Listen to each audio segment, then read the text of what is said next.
오늘 하나님 말씀은 요한복음 4장 3절부터 26절까지 말씀입니다.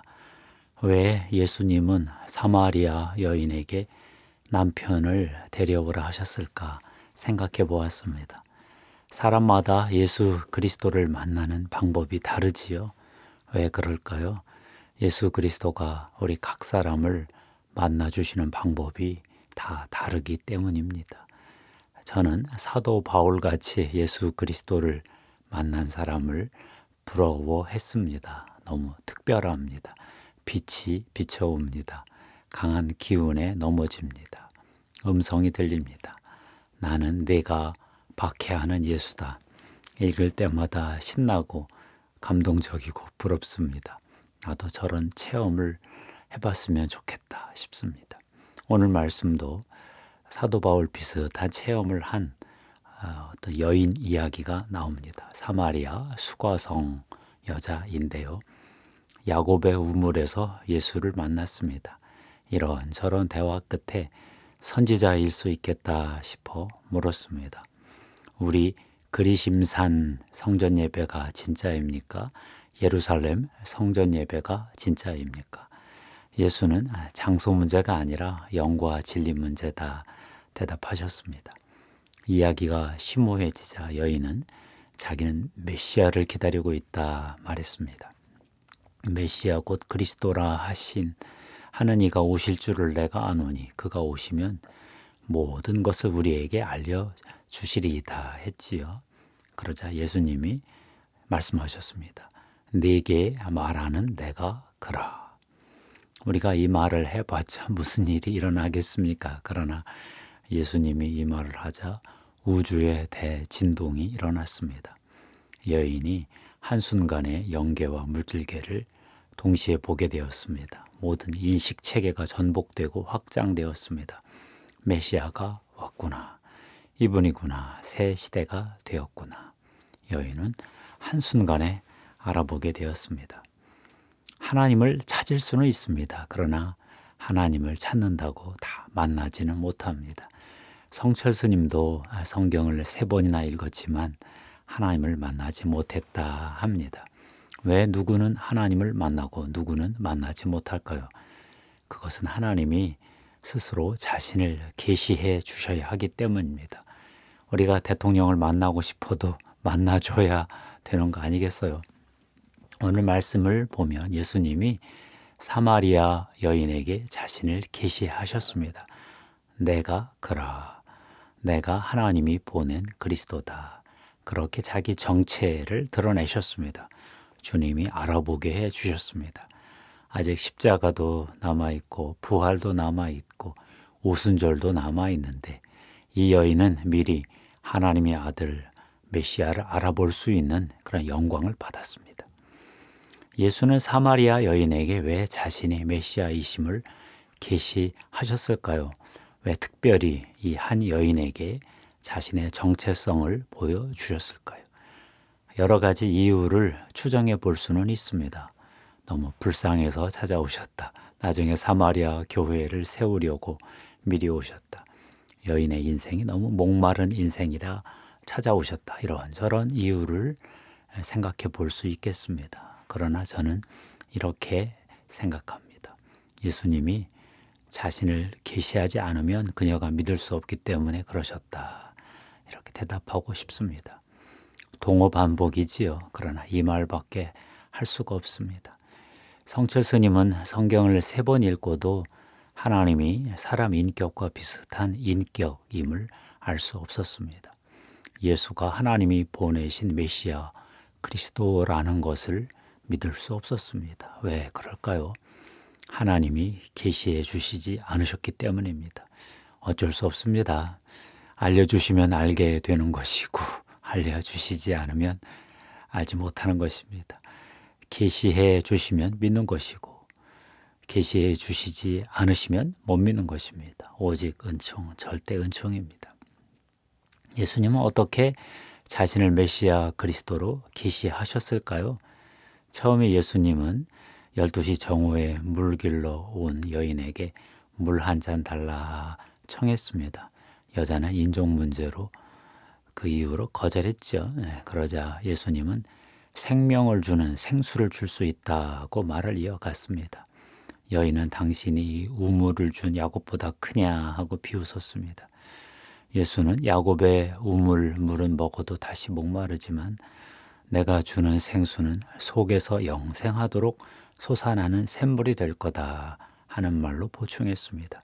여인은 그런 마술 같은 물이 있다면 뭐 줘 보시든지 나도 더 이상 이 우물 더 안 길러왔으면 좋겠네 하고 한 번 더 빈정거렸습니다. 그러자 주님이 결정적 한 방을 날리셨습니다. 16절 말씀인데요. 가서 내 남편을 불러오라. 여자가 놀랬습니다. 나는 남편이 없소이다. 그러자 예수님이 결국 여인의 정체를 밝히셨습니다. 내가 남편이 없다 하는 말이 옳도다. 너에게 남편 5이 있었고 지금 있는 자도 네 남편이 아니니 네 말이 참되도다. 이 말에 여자가 깜짝 놀랐습니다. 주여 내가 보니 선지자로소이다. 내 형편을 다 아시다니 선지자이셨군요. 예수님은 왜 여인에게 남편을 불러오라 하셨을까요?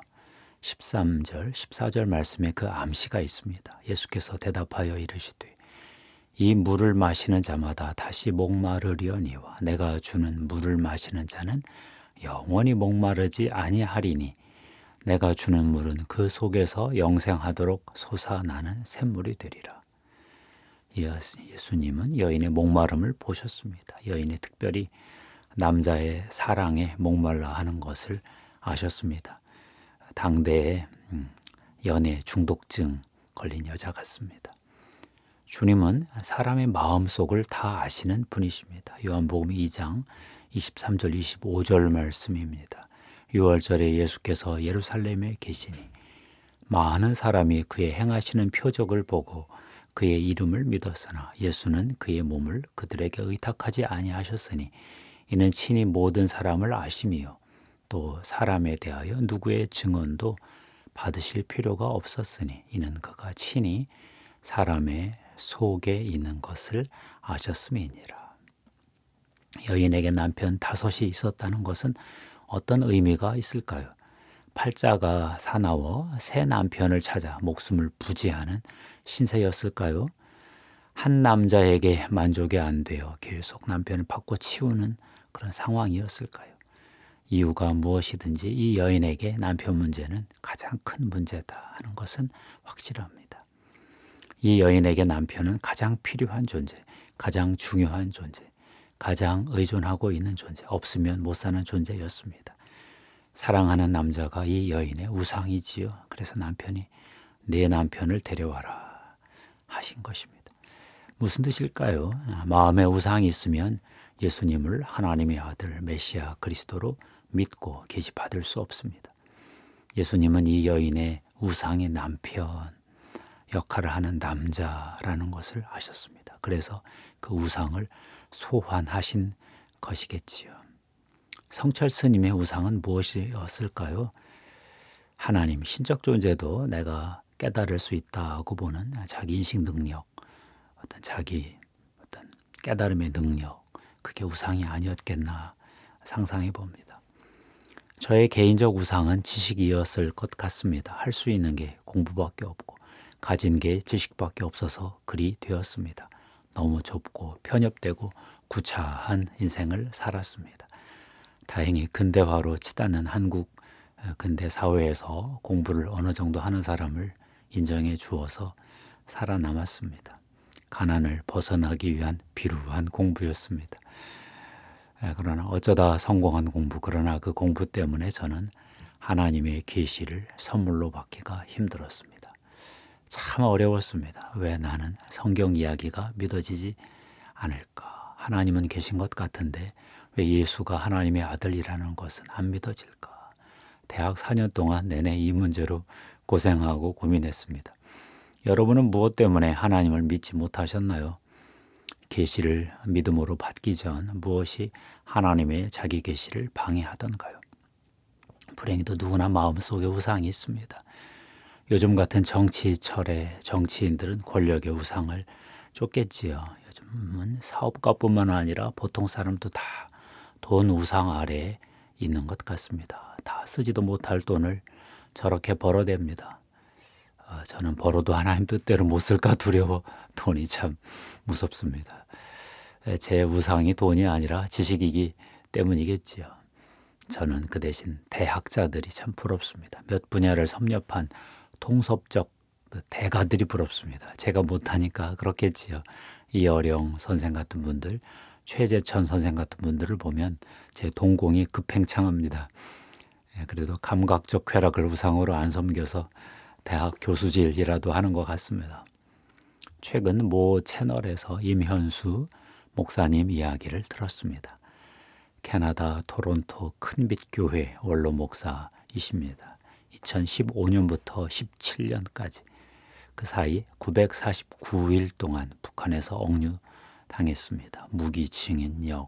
무기징역을 선고받고 평생 강제 노동 교화 감옥에 수감되었습니다. 최고 존엄 모독죄로 걸렸습니다.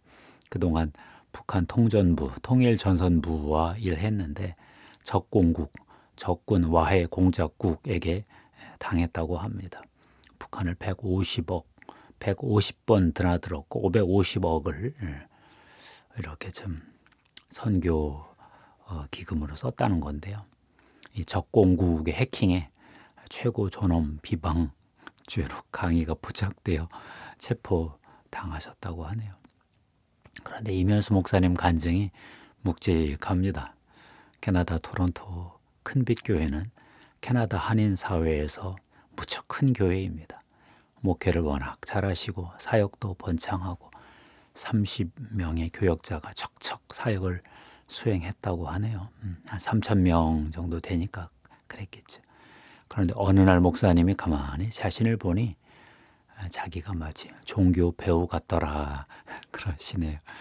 목회 사역을 연기처럼 잘하더라, 잘하고 있더라 그렇게 생각을 하게 되었다는 것입니다. 이래서는 안 되겠구나 싶어서 사막 수도원에 6개월이라도 가 있어야 되겠다 마음을 먹었는데 차일 피일 미루다 보니 어느 날 북한 감옥 수도원에 가 있더라 그렇게 말씀하셨습니다.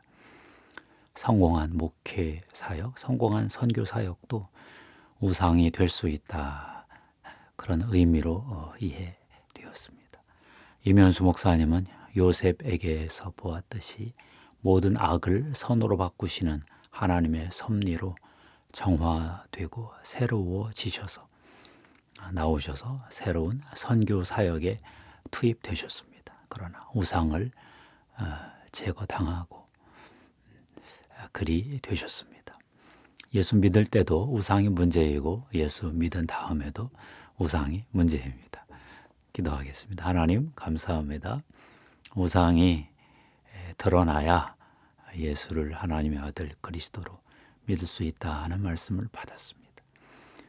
예수를 그리스도로 믿은 후에도 이 우상 때문에 우리 인생이 불편해지는 그것을 많이 경험하고 있습니다. 하나님, 이 어려운 기간에 우리 마음의 우상을 잘 분별해내어 우상을 치워내고 예수 그리스도를 주님 삼아 주님의 인도 따라 성령의 인도하심 따라 편하게 살 수 있도록 축복해 주시옵소서. 모든 우상들, 스트레스를 일으키는 모든 우상들 나사렛 예수 그리스도 이름으로 명하노니 무너질지어다. 한국 사회를 쥐고 있는 권력의 우상들, 이 돈 우상들, 쾌락의 우상들 예수의 이름으로 명하노니 다 무너질지어다. 하나님 감사합니다. 영광 홀로 받으시옵소서. 예수님의 이름으로 축복하며 기도하옵나이다. 감사합니다. 하나님께 영광 돌립니다.